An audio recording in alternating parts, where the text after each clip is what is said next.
Hello everyone, this is Noah, and today I'd like to talk a little bit about joint lock flow drills. It's generally accepted that within martial arts, drills are a very effective way of teaching techniques and developing skills. And joint lock flow drills are no exception. They are very popular, and you can find them in arts from Aikido and Japanese Jiu-Jitsu to karate and Brazilian Jiu-Jitsu, and even some reality-based self-defense systems, Kali. It's all over the place. And this is something that can be very, very helpful. The problem that I've seen, however, with some of these drills is that they are either not built in such a way that they are very effective, or they're not explained in a way that the students can really benefit from them. A proper joint lock flow drill should teach someone to transition from one lock to another based on the reaction of their opponent. So when they apply a joint lock and their opponent resists and fights back, or the lock fails, they've developed the ability to transition. They know what it feels like when they meet resistance and what it feels like when that lock fails, and they can transition then from that lock to a lock that will work based on what their opponent is doing.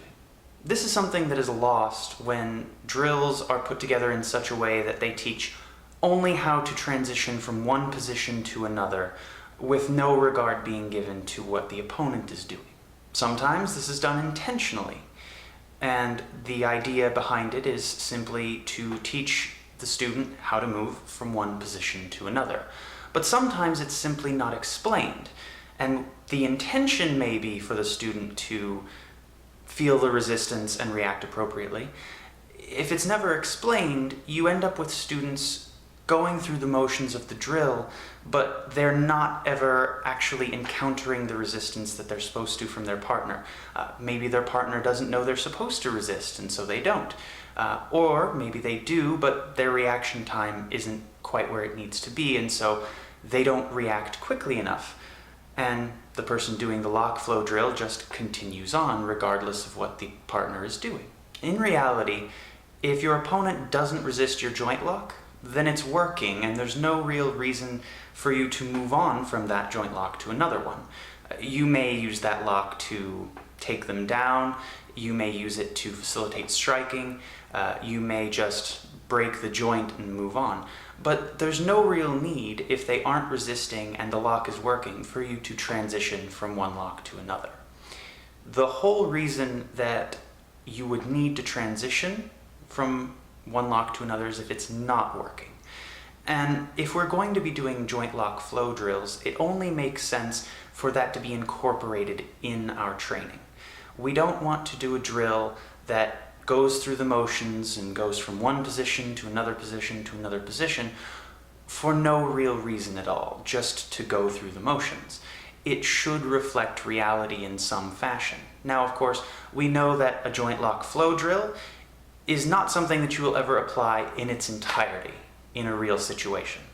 You're never going to put someone in a straight arm bar and transition to a shoulder lock and transition to a figure four lock and transition back to an arm bar and transition to a wrist lock. You're never going to go through all of these things. The whole purpose of the drill isn't for you to develop the ability to apply 10 different locks in sequence. It's really for you to develop the ability to transition from lock 1 to lock 2, or from lock 5 to lock 6. And it's not something that must be done in its entirety. It's something that you benefit from small sections of it. Because I don't have to start at 1 and go all the way to 10. I might start at 9 and go to 10. I might start at 5 and go to 6.